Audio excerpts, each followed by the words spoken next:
Market regulator SEBI ने futures and options में trading के नियम सख्त कर दिए हैं। सेबी ने डेरिवेटिव कॉन्ट्रैक्ट्स में वीकली एक्सपायरी को मंजूरी दे दी है। हर एक्सचेंज को एक बेंचमार्क इंडेक्स के वीकली एक्सपायरी की अनुमति होगी।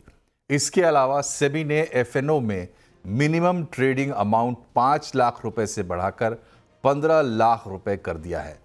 सेबी ने एक्सचेंजों को निर्देश दिए हैं कि वो इक्विटी इंडेक्स डेरिवेटिव्स में इंट्राडे पोजीशन लिमिट की मॉनिटरिंग भी करें। इस बड़ी खबर पर हमारे साथ जुड़ रहे हैं सीएनबीसी आवाज के मैनेजिंग एडिटर अनुज सिंघल और आनंद राठी वेल्थ के डिप्टी सीईओ फिरोज अजीज। पहले बात करते हैं अनुज सिंघल से। अनुज जी, ये बताइए, सेबी के सर्कुलर में हाई पॉइंट्स आपको क्या लगते हैं? स्टेबिलिटी और इन्वेस्टर्स के हित का हवाला यहाँ पर दिया गया है। देखिए, बिल्कुल मनोज जी, काफी टाइम से ये चर्चा थी कि ये नियम आएंगे और आज सुबह एक बार भली मार्केट को लगा था कि कल की बोर्ड मीटिंग में वो नहीं आया तो मतलब ये मामला टल गया, लेकिन ये सुबह ही क्लियर हो गया था कि नहीं, उस बोर्ड मीटिंग की जरूरत नहीं है, ये फैसला आना है और बहुत जल्दी आना है। सबसे इम्पोर्टेंट फैसला है वीकली ऑप्शंस को कम करना, और ये मेरे ख्याल से सबसे अच्छा फैसला है, क्योंकि इस मार्केट का अगर सबसे ज्यादा रिटेल का अगर भट्टा किसी ने बिठाया था तो वो जो डेली ऑप्शंस की एक्सपायरी हो रही थी उसकी वजह से 5 दिन में 6 एक्सपायरी हो रही थी, 2 बीएससी की, 4 एनएससी की। अब एक्सचेंजेस को तय करना है, बीएससी की 2 से 1 हो जाएगी तो बीएससी का तो नुकसान कम है, एनएससी की 4 से 1 हो जाएगी तो अब एनएससी को तय करना है कि भाई निफ्टी रखें, बैंक निफ्टी रखें, फिन निफ्टी रखें या मिड कैप सेलेक्ट। मेरा मानना है कि फिन निफ्टी और मिड कैप सेलेक्ट तो आउट हो जाएंगे सिस्टम से, और ये मेरा मानना है कि निफ्टी और बैंक निफ्टी में वो रोटेट करेंगे, एक हफ्ते निफ्टी की, एक हफ्ते बैंक निफ्टी की।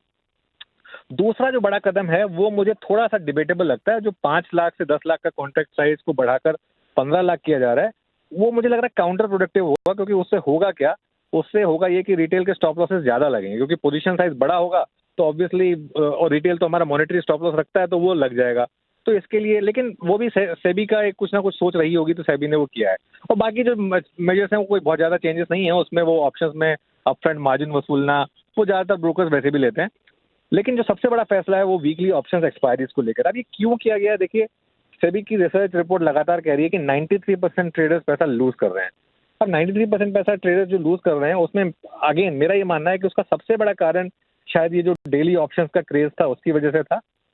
तो अब देखते हैं इनका क्या नतीजा निकल कर आएगा। लेकिन सेबी को कुछ ना कुछ तो करना था, काफी समय से बात हो रही थी, और अब ये बात सिर्फ सेबी तक नहीं रह गई थी, ये बात मिनिस्ट्री तक पहुंच गई थी, तो डिसीजन तो आना था कुछ ना कुछ, इवेंचुअली ये आया है। अब देखते हैं, मेरे ख्याल से मेरा ये मानना है कि मार्केट काफी हद तक जानता था कि ये आने वाला है, और काफी हद तक जो मिड कैप की पिछले 1 महीने की अंडर परफॉर्मेंस थी वो इसी वजह से थी। अब ये फैसला आ गया है, थर्सडे को मुझे लग रहा है मार्केट एक बार के लिए अगर लो नीचे खुलेगा वहां बॉटम बनाएगा, और वहां से मुझे लग रहा है मार्केट में बड़ी रैली आएगी। ठीक है, हमारे साथ फिरोज अजीज भी जुड़े हुए हैं। फिरोज, क्या आपको लग रहा है जो अनुज कह रहे हैं थर्सडे को, और आप कैसे देख रहे हैं सेबी के इन मेजर्स को? ये मेजर्स, जैसे अनुज साहब ने कहा कि दो बड़े जो मेजर्स हैं कॉन्ट्रैक्ट वैल्यू बढ़ाने के, आई थिंक ये कॉन्ट्रैक्ट वैल्यू बढ़ाने के और एक्सपायरीज के डे कम करने के बहुत इंपॉर्टेंट मेजर्स हैं। जैसे अनुज साहब ने कहा कि 6 एक्सपायरी थी 5 दिनों में, तो एक फुल टाइम जॉब हो गया था लोगों का, बिकॉज पहले तो सिर्फ थर्सडे की एक्सपायरी थी, फिर वेंसडे की बैंक निफ्टी हुई, फिर फिन निफ्टी आई, फिर मिड कैप सेलेक्ट आया, फिर सेंसेक्स भी आ गया। तो क्या हो गया कि पहले तो एक दिन था तो बाकी एक इंसान को 4 दिन और क्या करना है ये सोचना पड़ता था। अब तो 5 दिन एक्सपायरी है, सेम कैपिटल के साथ आदमी 4 बार 5 बार खेल रहा है।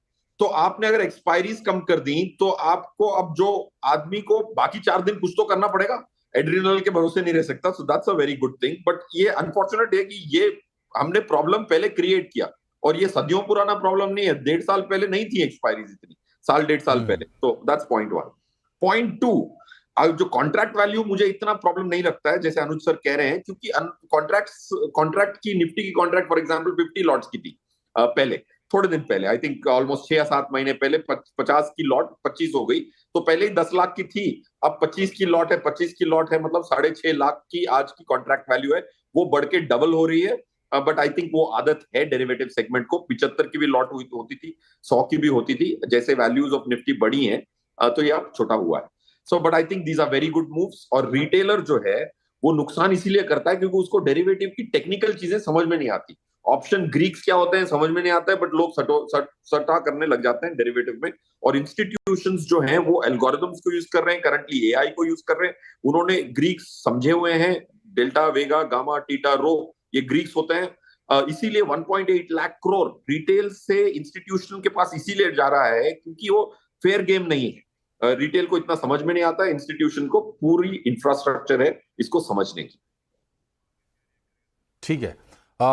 फिरोज, जो मैंने आपसे पूछा था सवाल फिर से दोहरा दे रहा हूँ, मार्केट कैसे रिएक्ट करेगा। दूसरी चीज़ ये है कि जो ये मेजर्स ले रहे हैं, जिस पर्पस के लिए ले रहे हैं, क्या ये मेजर्स यहीं पर रुक जाएंगे या इसका असेसमेंट कब तक हो पाएगा, कब इसका हमें इम्पैक्ट देखने को मिलेगा और भी कुछ देखने को मिल सकता है?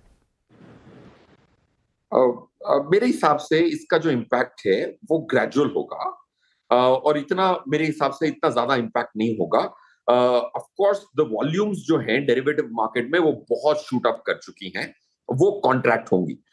एक चीज डेफिनेटली इम्पैक्ट होगा, मार्केट पे इम्पैक्ट नहीं होगा, प्राइसेस ऑफ ऑप्शंस पे जरूर इम्पैक्ट होगा। क्या हो रहा था कि अगर समझें कि इस बार की निफ्टी की एक्सपायरी अब कल छुट्टी है, परसों की है, तो लास्ट ऑप्शन स्ट्राइक है 27,900, उसका भाव क्लोज हुआ था 50 पैसे पे। आज जैसे ही एक्सपायरीज कम होंगी, ये जो 50 पैसा है वो 50 पैसा ना रखे 30 पैसा हो जाएगा, क्योंकि बहुत लोग को एक एक्सपायरी पे निर्भर करना पड़ेगा। What will change is not the markets direction, but option pricing में बड़ा फर्क पड़ेगा।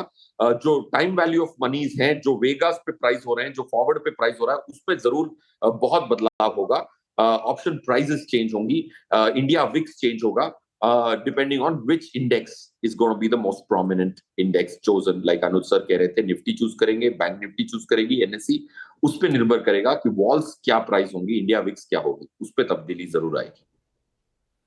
बहुत बहुत शुक्रिया आपका फिरोज, हमसे जुड़ने के लिए। बढ़ते हैं आगे और अब बात करते हैं चुनावी